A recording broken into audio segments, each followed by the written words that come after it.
কাঁঠাল রোডের ড্রেনের কাজের অনিয়ম নিয়ে সরব হলেন স্থানীয় জনগণ। শিলচর কাঁঠাল রোডের আসামমালার রাস্তা সহ ড্রেনের কাজের সঙ্গে থাকা 1.5 মিটার ড্রেনের কাজের গুণগত মান সহ সঠিক মাপের ব্যাপকভাবে গড়মিলের মধ্য দিয়ে বিভাগীয় ঠিকাদার সহ পাটোয়ারিদের বিরুদ্ধে সরব হলেন স্থানীয় জনগণ। বৃহস্পতিবার সাংবাদিকদের ডেকে স্থানীয়রাও ড্রেনের কাজের অনিয়মের কথা তুলে ধরে বলেন, যেমন ড্রেনের কাজের অনিয়ম তেমনি সরকারের নির্ধারিত মাপকে বৃদ্ধাঙ্গুলি দেখিয়ে বিভাগীয় পাটোয়ারিদের অনিয়মানুসারে ড্রেনটিকে সাপনালায় পরিণত করেছেন, যার দরুন আগামী দিনে রাস্তার উল্টো পাশে থাকা বসবাসকারীদের বসতবাড়ি জায়গাকে ভেঙে পড়ার ভয় রয়েছে। স্থানীয়রা বিষয়টিকে নিয়ে জেলা প্রশাসন সহ সংশ্লিষ্ট বিভাগীয় কর্মকর্তাদের বারবার জানানো হলেও টনক নড়েনি পাটোয়ারি ও ঠিকাদারের। তাই উপযুক্ত তদন্তের মাধ্যমে সঠিক মাপের মধ্য দিয়ে কাজ করানোর আর্জি জানান আজমল হোসেন চৌধুরী, নীলোৎপল দে, নবনীল দে, বদরুল হোসেন লস্কর, গীতারানী দে, বাসুদেব দে, রাহুল চৌধুরী, রানা মজুমদার সহ আরো অন্যান্যরা। Bureau report, Barak times. Surajit Chakraborty, Silchar. Train বানানি ওর যে এটার 60 ফুট জায়গা ওইদিকে ঠেলা মায় আর এদিক থেকে 60 ফুট জায়গা ঢুকছে। তা আমি জিনিসটা বহন করতে পারতাম না, আমি বাচ্চা কাচ্চা নিয়ে কই থাকবো। আমার এই জিনিসটা আপনারা আপিয়া ঠিক করিয়া দেন। আমার যা এটা রামকৃষ্ণ সরণি, রামপ্রসাদ লেন, আমার একটা কি যায়, আমি বহুত আতঙ্কিত আছি। আপনারা এটা দেন, এটা আমার আমার সরকারের জায়গা কেনা, আমার যেটা পাট্টা জমি এটা আমার লাগবে। রোডের বাসিন্দা শ্রী নীলোৎপল দে। এই ড্রেনটা আমরা আরম্ভ হয়েছিল মুখ্যমন্ত্রীর একটা প্রজেক্ট থেকে। ড্রেনটা আরম্ভ হয়েছিল কাঁঠাল রোড পয়েন্ট থেকে জারেলতলা পয়েন্ট পর্যন্ত। কিন্তু ড্রেনটা আরম্ভ হওয়ার পরে যখন আর ড্রেনটা বানার কন্ট্রাক্টর, তখন দেখা যায় যে ড্রেনটা কোনো জায়গা নিচা, কোনো জায়গা উঁচা, আঁকা বাঁকা সর্পিল গতিতে এটা বানা হয়েছে। তো যখন যেখানে গিয়া ড্রেনটা বাইরে যায়, বাইরে গিয়ে বরাবর কিন্তু উল্টা দিকের যে মানুষগুলো তারাও আতঙ্কিত হয়ে যাবো। যখন এদিকে যদি 2 ফুট বাড়ে তো এদিকে গিয়ে 2 ফুট ঠেলবো।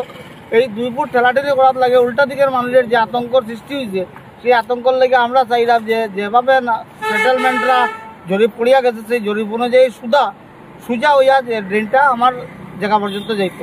অর্ধেক ড্রেন আইছে এদিকে, অর্ধেক ড্রেন এদিকে, মাঝখানেও কিছু মানুষের মানে ইয়ের লাগিয়া সুবিধার লাগিয়া আমরা এই ড্রেনটার এইরকম করা হয়। আর এইটার পিছনে খেয়ে কি তা কাজ করে এটাও আমরা বুঝলাম না।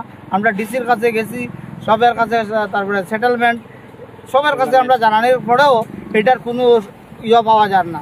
কন্ট্রাক্টর তার নিজের ইচ্ছা খুশি মতো কোনো সময় ডাইন দিকে, কোনো সময় বাম দিকে সরাইয়া আপ ডাউন করিয়া জিনিসটা নিয়ে ওইটার সঙ্গে কানেক্ট করার চেষ্টা করে।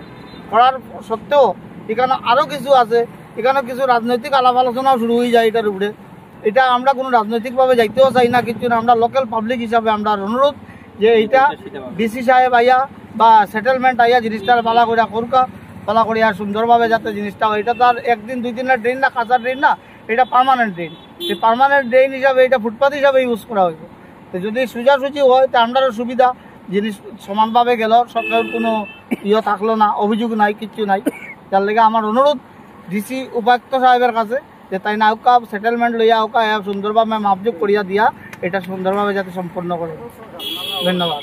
কাঁঠাল রোডের ড্রেনের সম্পর্কে গত 2-3 মাস আগে আমরা গেছিলাম ডিসি স্যার এখানে। যাওয়ার পরে ডিডিসি আপনারা এটা উচিত বিচার করে দিলা বিলে উদ্যোগ ইয়া সেটেলমেন্ট ইয়া নাপ দিব। আর আমরা এখানে আতঙ্কিত আছি, আমরা অপোজিট সাইডের মানুষেরা, যে এখানের মধ্যে দাগ দিতে সময় প্রথম দাগের মধ্যে প্রায় 400 মিটারের মতো কাজ, 400 মিটার গিয়ে প্রায় 600-700 মিটারের মতো কাজ কমপ্লিট হয়ে সারছে। আর বাকি রয়েছিল ধরো 200 মিটারের মতো বাকি রয়েছিল। এই জায়গার মধ্যে আইয়া সেটেলমেন্ট নিউভাবে আনিয়া 2-3টা দাগ মারিয়া রাখা। এখন পর্যন্ত 2-3টা দাগের মধ্যে মতলব ডাক্তার এইদিকে সরানি হয়েছে, আমরা রাইট সাইডে সরানি হয়েছে ডাক্তারে। তো এতে আমরা নিজে ভয় করলাম, এখন 2-3টা দাগ সরানি হয়েছে এইদিকে, তো আমরা নি ফাইলা আইছে এটি এদিকে সরানির ক্ষেত্রে আমরা এফেক্ট করার আর কি সম্ভাবনা খুব বেশি আর কি এফেক্ট করার। আমরা 3-4 বার গিয়ে কমপ্লেনও দিছি যে উচিত ফাটুয়ারি আনিয়া এখানে নাপটা পারফেক্টভাবে দেন। তো ডিসি স্যারে কইলা যে নাপ দিবা কইয়া এখন পর্যন্ত প্রায় গত 3 মাস হইয়া সারছে। পর্যন্ত একজনও ফাটুয়ারি কেউ আইছে না, আর এই নাপটা দিছেও না। আর ড্রেনটার আপনারা দেখতে পারেন ড্রেনটা কমপ্লিট হইয়া এই দাগ পর্যন্ত গিয়া সারের। এখানে 4টা দাগ আছে, কোনটা আমরা পারফেক্টভাবে বুঝতাম। এটা কাঁঠাল রোডের 0 পয়েন্ট থেকে আপনার 1500 মিটার পর্যন্ত যে ড্রেনের প্রকল্প মুখ্যমন্ত্রী প্রকল্প যে নির্মাণের কাজ আইছে, এটা আমরা খুব সন্তুষ্ট আমাদের সিএমের কাছে। আর এখন দেখতেছি যে সিএমএ যে প্রকল্পটা দিছে এটার মধ্যে পাটোয়ারি এবং অন্যান্য মানুষরা এটা লইয়া একটু খেলিমেলি করে। দেখা যাইতেছে যে রাইট সাইডের যে জমিটা এটা মানুষে ক্লিয়ার করিয়ে দিছে, এখন ওই তো এটা জিনিসটা। এখন দেখা যায় বাম সাইডে যেটা এটা নকশা আছে এটা পুরো স্ট্রেট নকশা, কিন্তু ইনোর মাঝে দেখা যায় কোনো জায়গা 5 ফুট, কোনো জায়গা 3 ফুট, কোনো জায়গা 2 ফুট এরকম ছেঁড়া বেখা করিয়া সাপনালার মতো চলে এইটা জিনিস। আমরা ডিডিসির কাছে কমপ্লেন দিছি, সেটেলমেন্টের কাছে কমপ্লেন দিছি, ডিসির কাছে কমপ্লেন দিছি, এবং আমরা আজকে সাংবাদিকদের মাধ্যমে জানতাম চাই যে আমরা ড্রেনটা লইয়া খেনে খেলিমেলি করা হয় এবং রাইট সাইডের ফাট্টার ল্যান্ডটা খেনে এটা লইয়াও মানে খেলিমেলি করা হয়, এটা আমরা জানি না। আমরা আদরণীয় সিএম সাহেবের কাছে কইয়া যে এইটা খুব অতি সত্তর টাইমটা তার নজরের মধ্যে আনয় এবং ড্রেনটা যাতে সুন্দর হয়, সুন্দর প্রকল্প চলে, এই সুন্দর প্রকল্প হিসাবে আমরা চাই যে এটা অতি সত্তর এই সিধা হিসাবে এই ড্রেনটা যেত।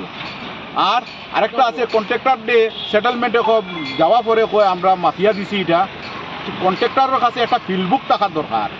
এই ফিল্ড বুকটা কই? এই ফিল্ড বুকটা তার কাছে নাই। এই ফিল্ড বুক না থাকার কারণে আজকে এই কন্ট্রাক্টরে এই খেলিমেলি করে এই জিনিসটা চলে, কন্ট্রাক্টর এবং যারা যেন এনক্রোচমেন্ট করছে তার মধ্যে চলে এটা।